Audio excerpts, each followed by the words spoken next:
Assalamualaikum warahmatullahi wabarakatuh. Selamat pagi anak-anak. Semoga kalian tetap semangat di pagi hari ini walaupun pembelajaran masih dalam pembelajaran daring. Semoga semuanya selalu diberikan lindungan oleh Allah Subhanahu wa taala. Anak-anak, kembali kalian bertemu dengan saya pada pelajaran tematik Tema 1, subtema 2, muatan pelajaran IPS. Kalau kemarin saya sudah menyampaikan PKN dan Bahasa Indonesia, maka sekarang gilirannya saya di subtema 2 ini menyampaikan muatan pelajaran IPS. Nah, anak-anak, dalam pembelajaran kali ini kompetensi dasar yang kita harapkan, yang saya harapkan dikuasai oleh kalian adalah KD 3.1 untuk pengetahuannya, yaitu mengidentifikasi karakteristik geografis Indonesia sebagai negara kepulauan, maritim, dan agraris serta pengaruh terhadap kehidupan ekonomi, sosial, budaya, komunikasi, serta transportasi. Kemudian untuk KD keterampilannya, yaitu KD 4.1, menyajikan hasil identifikasi karakteristik geografis Indonesia sebagai negara kepulauan, maritim, dan agraris serta pengaruhnya terhadap kehidupan ekonomi, sosial, budaya, komunikasi, serta transportasi. Nah, anak-anak, tujuan pembelajaran IPS kali ini adalah yang pertama, yaitu dengan mengamati peta, siswa mampu mengidentifikasi potensi kekayaan alam bangsa Indonesia secara seksama. Kemudian yang kedua, yaitu dengan mengamati peta, siswa mampu mengidentifikasi kepadatan penduduk tiap-tiap provinsi secara kritis. Yang ketiga adalah dengan mengamati peta, siswa mampu menunjukkan asal suku-suku bangsa yang ada di Indonesia secara tepat. Oke, berikutnya bisa kalian lihat ya, di sini ada peta persebaran kepadatan penduduk Indonesia sebagai berikut. Ini peta ini diambil pada tahun 2020 ya, 2010, maaf ya, 10 tahun yang lalu. Coba kalian lihat ya, di sini kursor saya gerakkan. Nah, di sini ada di daerah Aceh, ini daerah pucuk dari Sumatera, ini warna hijau. Warna hijau tua itu menunjukkan bahwa kepadatan penduduk yang sangat rendah. Warna hijau tua ini kepadatan penduduknya untuk per kilometer perseginya adalah kurang dari 10 orang. Kemudian semakin muda maka semakin padat penduduknya.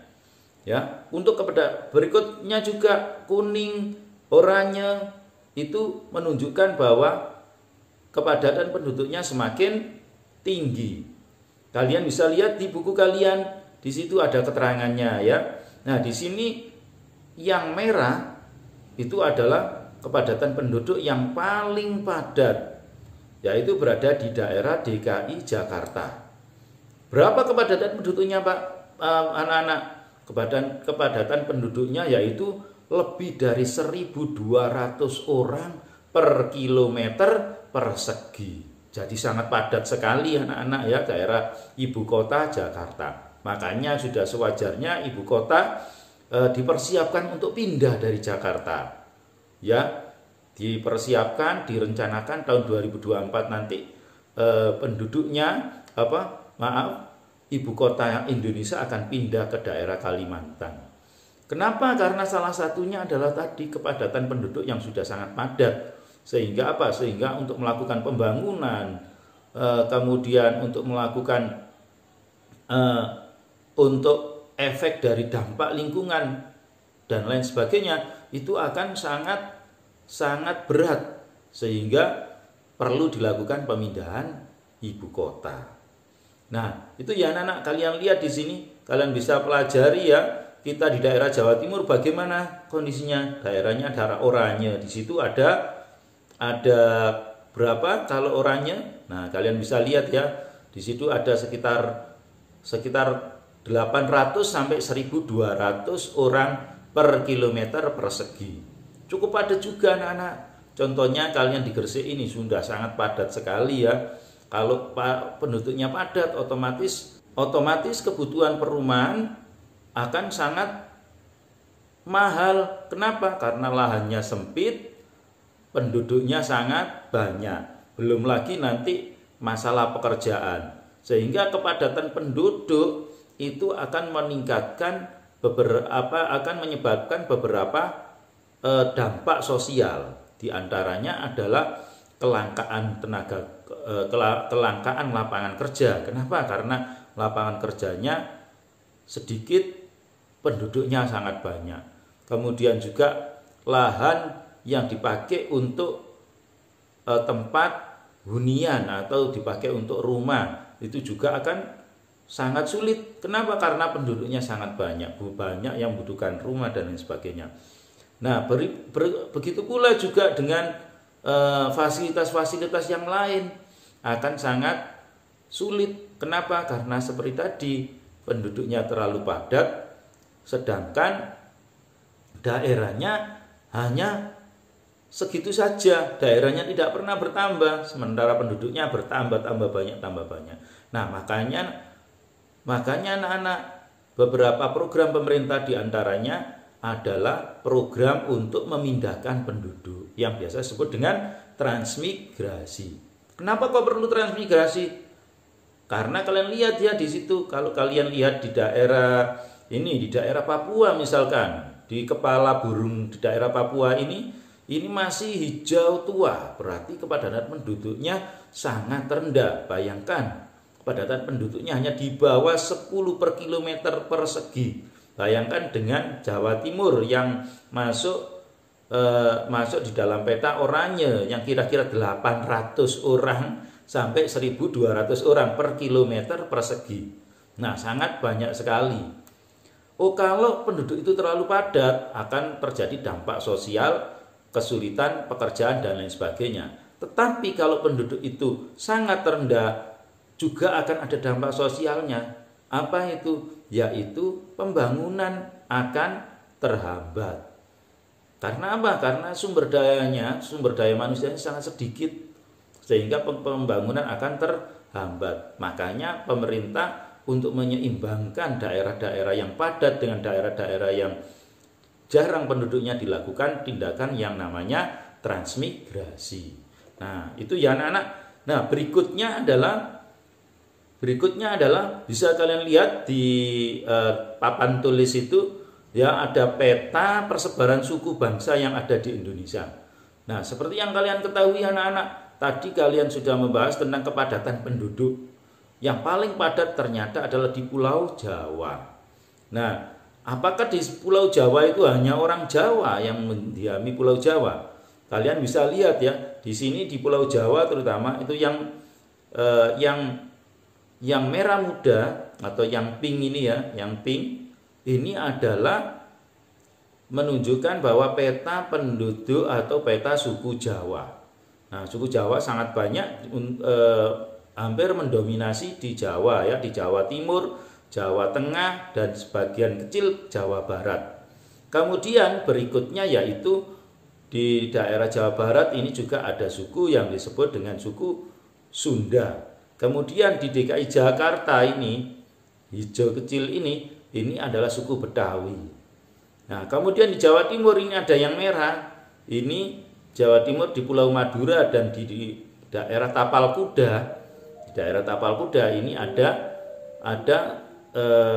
ini suku Madura dan seterusnya. Banyak sekali ya anak-anak. Nah, kalau kita lihat bahwa di sini sangat beragam warnanya, itu menunjukkan bahwa bangsa Indonesia ini kaya akan suku bangsa.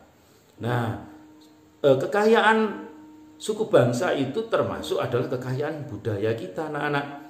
Kenapa? Karena setiap suku bangsa mempunyai budaya yang berbeda-beda. Nah, semuanya bisa menjadi potensi untuk membangun negara kita.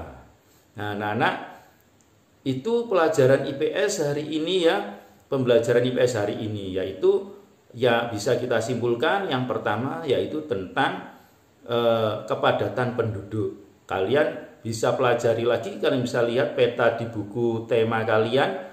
Ya, seperti yang saya sampaikan tadi, di situ ada tandanya kalau hijau tua berarti Kalau hijau tua berarti kepadatan penduduknya adalah sangat rendah. Sementara semakin muda hijaunya berarti semakin tinggi kepadatan penduduknya. Kepadatan penduduk yang paling tinggi di peta itu adalah kepadatan penduduk yang warnanya merah. Yaitu di mana anak-anak? Ya betul, di daerah DKI Jakarta. Kemudian kalau di Pulau Jawa rata-rata adalah oranye. Oranye itu kepadatan penduduknya hampir 800 sampai 1.200 orang per kilometer persegi. Nah, sangat padat ya. Di situ bisa kalian lihat bahwa pulau yang paling padat di Indonesia ini adalah Pulau Jawa. Kemudian kesimpulan yang kedua adalah bahwa suku-suku bangsa di Indonesia ini begitu banyak. Ya, kalau kalian lihat di Jawa saja ada berapa suku tadi? Ada suku Jawa, ada suku Sunda, ada suku Betawi, ada suku Madura, dan masih banyak yang lain beberapa. Apalagi di daerah-daerah lain ya, di daerah Sumatera, di daerah Kalimantan, di daerah Sulawesi, serta Irian Jaya. Nah, demikianlah pelajaran hari ini tentang IPS, muatan pelajaran IPS, yaitu tentang kepadatan penduduk, persebaran penduduk, kepadatan penduduk yang ditunjukkan di peta tersebut, peta kepadatan penduduk, dan juga persebaran dari suku bangsa yang ada di Indonesia yang juga ditunjukkan oleh peta tersebut.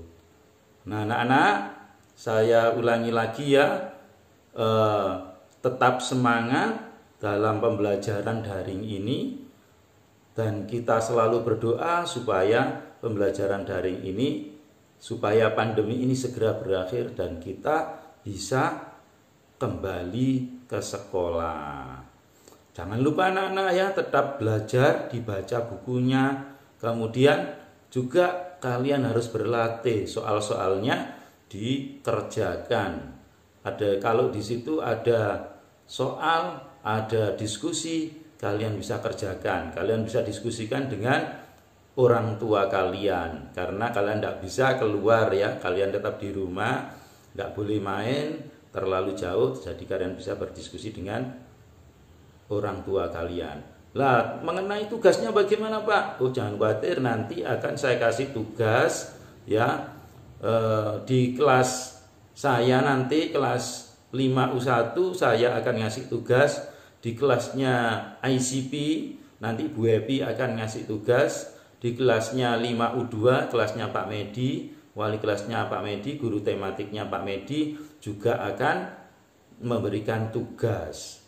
Tugasnya nanti setornya tetap ke Pak Medi kalau anak 5U2, Bu Happy kalau 5 ICP, dan 5U1 setor ke saya Pak Munif ya. Terima kasih anak-anak. Wassalamualaikum warahmatullahi wabarakatuh.